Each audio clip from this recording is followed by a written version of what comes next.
Hello, hi, welcome back to another episode. So in this one, I'm just gonna read. As you all know, I told you already, reading is my personality. So I am going to read two books from authors that are attending the Black Romance Book Festival that I'll be attending next year, 2026. I'll link below if you want to look at that. They also have a challenge on Storygraph if you want to participate, but I'm going to try to read two authors that will be attending. I went this year. I barely knew anyone except for the people that I was already accustomed to. So I decided I'm going to read some new authors. Now, to be fair, to be fair, this first author is Jill too. I already read a book from her this year that I actually bought at Black Romance Book Festival. And this is her second book that's being released. This is An Ocean Apart by Jill too. And yeah, it seems interesting. I actually pre-ordered this book off of a indie website. When I got it with the pre-order, I was actually also gifted with two overlays that go into the book. I'll show you. This is the first one here. This is the second one here. My only gripe with that was that, for instance, when I got my overlays with Fairy Loot gives you the pages where the overlays go. In this, it just came with two overlays. So I figured when I read it, I'll know where to put them in which chapter or whatever. But yeah, it came with two overlays, and yeah, that's pretty much it. So stick around and we'll see what we come up with and how we feel about this book. Okay.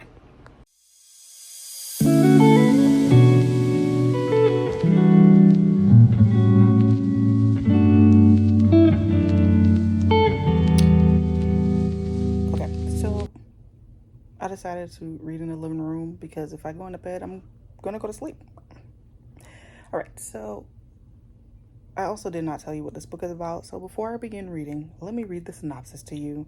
And then, like I said, I'll just give you my updates as I go. All right, so it says, Eden Lowell has plenty to be frustrated about. In the flooded marshes of what was once Miami, every day is about survival. Even Eden's feelings for her best friend Henry are more complicated than they should be. Luckily, Eden knows exactly who to blame for her struggles. Cruisers, elite who sail the world on massive ships instead of facing the environmental crimes they've committed on land. When Eden learns that a cruiser family is hosting a dating competition for their heir, Theo Desjardins, she seizes this opportunity. With the help of an anonymous anarchist, she'll infiltrate the competition, break Theo's heart, and then steal his money for the marshes. A perfect plan. Until she gets to know Theo, who's not only handsome, but also surprisingly kind. As Eden drifts deeper into the cruiser's world, the line separating truth and lies becomes murky. Torn between two identities, two loves, and two futures, will she choose the mission or her heart? So, I'm only 8 pages in. I haven't gotten that far. But I see that what's happened so far is that we are introduced to Eden and Henry. Henry is her best friend, like I stated in the synopsis of the book, and they have just caught this drone. The drone is basically how they make their money. They scrap it and sell it for parts. And so with that, they are trying to basically survive. Miami was hit with a Category 6 hurricane. I don't think Category 6 is real. Pretty sure it's not. And so now they only have 10 districts in Miami left. They're called the Marshes. And they are governed by something called the ministry. The ministry basically overtook the government, the U.S. government, because they had a lot of, facilities around the U.S. But with these facilities, they basically destroyed nature, the ecosystems, all of that. So the hurricanes getting bigger, water rising, all of that. So essentially, Miami is pretty much underwater. They live in these stilted houses now, and they send out these drones. The drones that the ministry sends out, they basically, it's propaganda. So they'll take it and say, hey, look at the marshes, you can vacation here. But the people that live there can't vacation there. It doesn't look like that. They oversaturate the colors. They make it appear like it's just this luxury life when it's not. And that's where we are now. There's definitely some connection between Henry and Eden. But that's where we are right now. But so far, again, only 8 pages in. So far, I like it. I like the book and where it's going. So we'll see.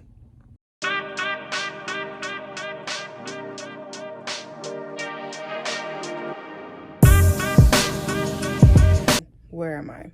Okay, so we're following Eden along basically on day to day. She is jealous because she has a crush on Henry. Henry is her best friend, but he also likes this girl, something Tran, can't remember her name. And so now there is an accident that has happened.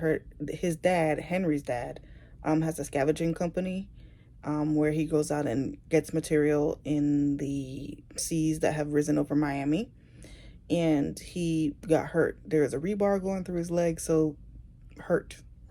He has to go to a hospital, all that good stuff. And so this is where we hear that others are having like a watch party to basically, watch the heir pick his new bride, so to speak. Now, if you watch these watch parties, you get like 20% off of your water that you have to purchase. Water is super expensive. And Eden never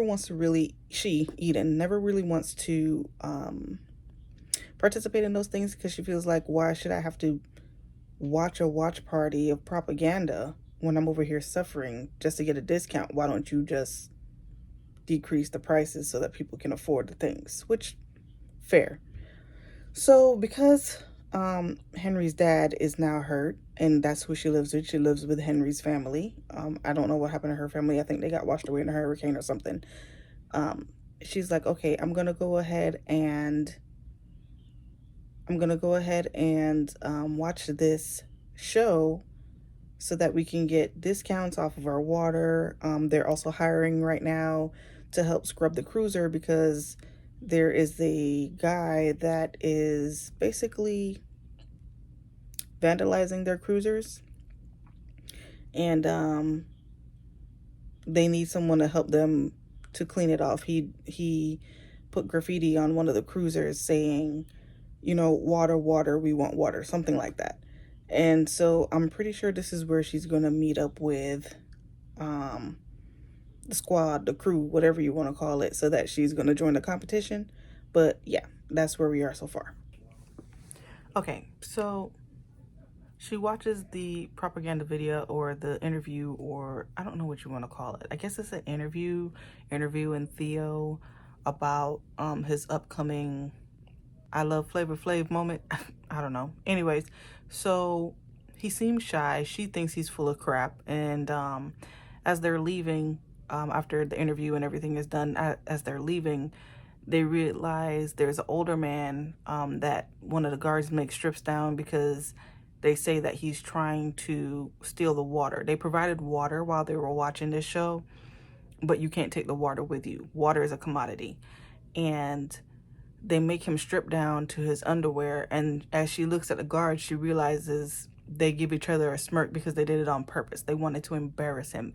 And that is what motivates her. That is the catalyst for her contacting the ringmaster, who is the person that is attacking the ships and the cruisers and doing these things, to create the plan. So her plan is to be one of the 12 girls, 10 girls, 12 girls, I can't remember. But one of the girls that is going to enter into the competition. Once you enter the competition, if she wins, the girl and he would get 500,000 credits. That's a lot of money. Okay? So she wants to go create a fake, I was going to say fake profile, but that's not it. A fake identity. And have the boy fall in love with her, and then she's gonna leave and take the money, which is kind of cruel, but at the same time I understand it. Like, the family you're staying with, the dad is now in the hospital, so you clearly need money for that. They don't have like legitimate jobs. She scavenges basically, like at the beginning of the book, like we just know, like I told you at the beginning of the book, she was chasing these little mechanical things that was recording the glades, and then she breaks them down into pieces and sells them for money. That's how she makes money in order to live and survive. So that is the plan. She ends up finding the ringmaster, or not the ringmaster, but his lackeys, I guess you would say. And they go from there. So that's where I'm at so far. The game is now being set to get Theo to fall in love with her, and this plan is now in motion. This is where we're at, and we're gonna go from there. Okay, so they've gotten back to her. They agreed. They're in agreement, and they were like, hey, if you decide to go in and be Sky something, her name is going to be Sky, her identity, her new identity, you know, we'll come to terms with the money. Once you get that, we have an account set up for you that you can deposit that money into, and while you're on there, we will supply water for your family's household for the month you'll be in that program, right?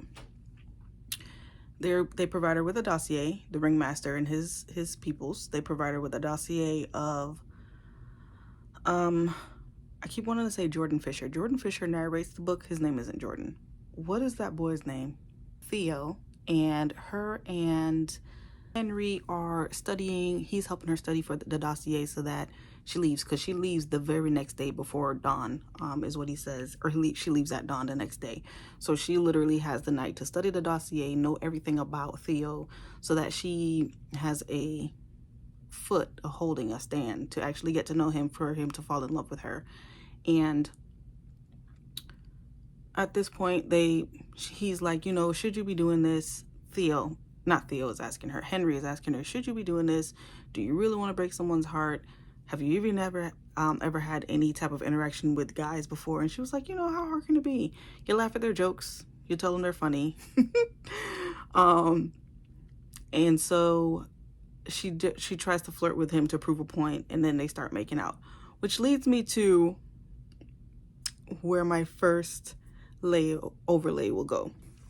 My first overlay. I know where it goes, and now I'm excited to put it in the book because it qualifies for that chapter. And then I will follow back up with you once we get to her getting on the ship, and yeah. But I'm enjoying this so far. The writing is actually really good. I do enjoy her writing. So I mean, I obviously already read one of her books before, The Dividing Sky, but this is good. I like this. It's different. I'm pretty sure it's in the same universe, because she still uses credits which she used in The Dividing Sky. Some of the companies she said before, I remember reading in The Dividing Sky, so I'm sure it's the same universe, but entirely different, because the first book was in like Boston area, I want to say, something like that. But this is not a sequel or anything, just two standalone books within the same universe. But yes, we're gonna go read the rest of it.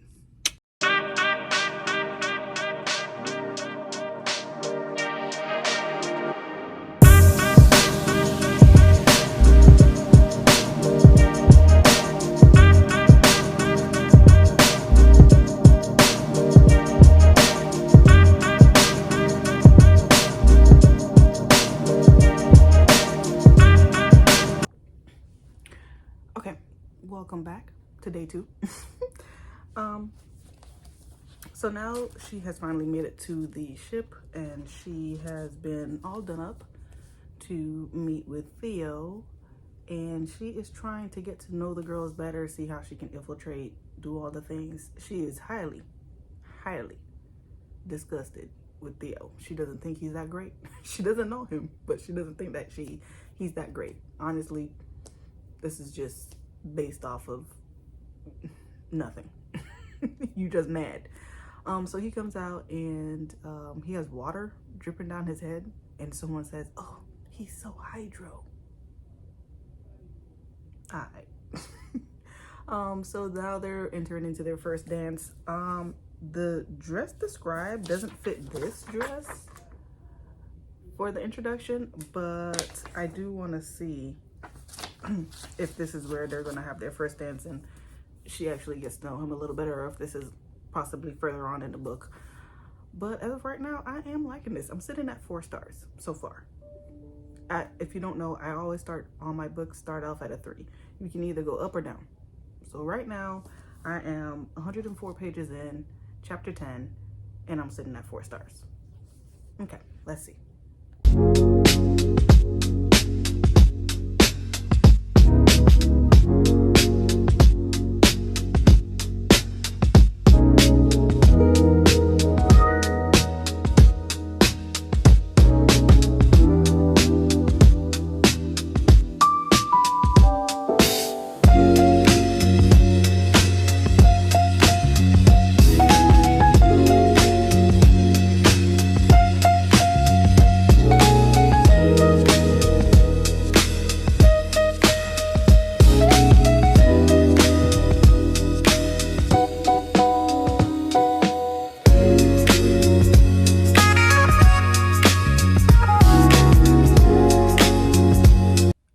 So he's dancing with her because, like I just said, they just met Theo.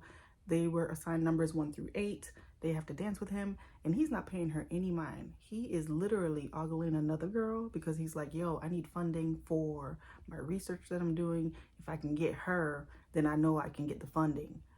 And Sky, aka Eden, is like, you know what? Let me make sure I can stay if I give him some pointers. She's like, hey, I noticed that her feet were hurting her. Maybe don't ask her to dance. And she also likes eclairs, but she wants to fit into the dress and look good for you. So if you offer her eclairs, then you know you're gonna make a good headway with her. And he looks at her finally like, well, thank you. And the dance ends and she does her little curtsy and he's gone. By the time she looks up from the curtsy, he's gone, made his way to the girl. Her name is Cornelia. And he's like, hey, you know, I'm kind of tired. Why don't we sit down and eat? All right, sir. I was saying that she looking at you wrong, but you were just one-track minded about this. All right, Theo.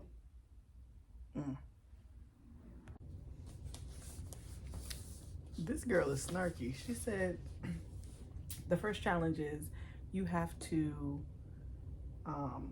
show Theo something that represents you and the life that you two will live together. And she says, you know, obviously she's playing someone else, so she can't really, you know, come up with an idea that will highlight Sky Renault, who she's playing. So she says, I may know the ship well, but I can't think of anything to show Theo to represent myself or our future. Probably because I don't actually want a future with him. If I were playing as myself, I'd find a small bag of pebbles somewhere so I could tell him to go kick rocks. Girl.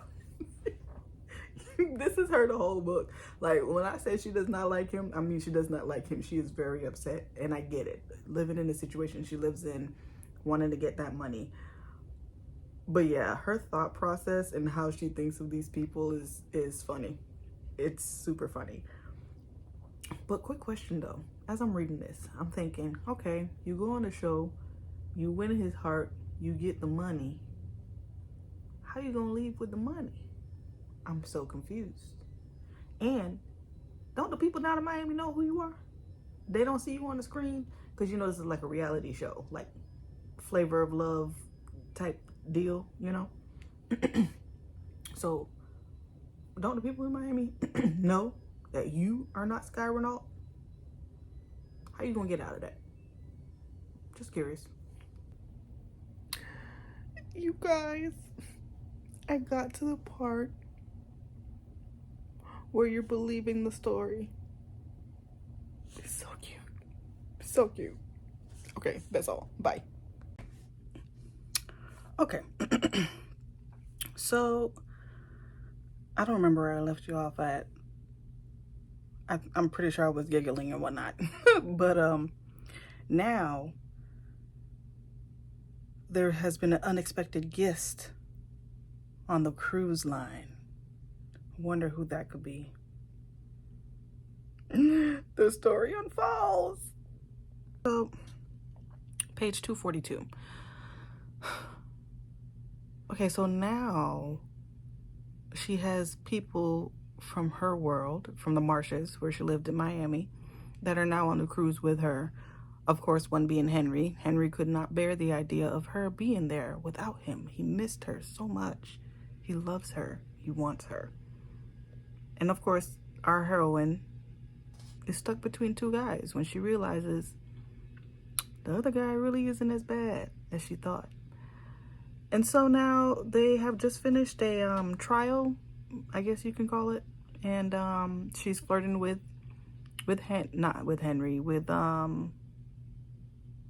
Theo, as she should be. Henry sees and gets upset and walks away. And all I could think right now is Barris Hammond. You're standing in my way. Eh? Like, bro, go somewhere. Go somewhere. And I guess I shouldn't be picking sides, but I like Theo. That's where we are. And then I'll follow back up with you. I mean, I have what, like 100 pages, a little less than 100 pages left. So I'll follow up with you at the end just to let you know, what's going on there. All right. See you when I'm done. Okay. Something just happened and I suspect I know who the ringmaster is. I thought it was that person in the beginning of the book, and then something happened. I was like, nah, it's not that person, but it may be. I don't know. So I'll tell you that too when I finish the book. I just wanted to check in with you, let you know I have my suspicions. Okay, bye again. Okay, so I have finished An Ocean Apart by Jill 2. Overall, I'm gonna give it this 4 stars. I really enjoyed this book. This was cute. This is super cute. I think I left you off at Henry being jealous when he sees Eden interacting with Theo, and that's the final climax. That's where I'm going to put you. That's the final climax. I don't want to explain too much, or I don't want to give away too much. I don't want to spoil anything for you, but stuff happens. We come to the end of the book, which I do enjoy the conclusion of the book. I think this was actually a really solid read. I want to say the first 100 pages started slowly, but once you got to the ship and everything that transpired from there, that was actually really good to read. That was immaculate. I will say this is definitely YA, and I'm okay with that. And I'm glad I went into it knowing that. So if you're not into YA, this may not be for you. But this is definitely YA. It's dystopian. You have your love triangle, which I like the fact that you could see her struggle between the two. And I appreciate that. Sometimes you read a love triangle and there's like one clear winner, so to speak. I had my clear winner just because I liked one character over the other, but that doesn't necessarily mean that that was the best character for her. So I do like that you can see the struggle with that. I like that the writing of this book, I think Jill 2 can capture the moments and make you see the scenes as she's describing them. You're experiencing it. You're experiencing the story. You're not being told the story. So I just think this is a really solid book. I also know I said that I was going to go ahead and do a second book for another author that will be attending the Black Romance Book Festival. But I'm going to be honest with you, I have 6 days left on 3 Libby holes. I'm not going to be able to get to that other book. So unfortunately, this is where this video ends for my reading vlog. Final thing, I'm just going to go ahead. You're going to see me put it on the shelf because I'm keeping this book. So this will go on my handy dandy shelf. And that's pretty much it, you guys. Thank you so much for watching. As always, like, share, subscribe, and I will see you in my next video. Have a good one.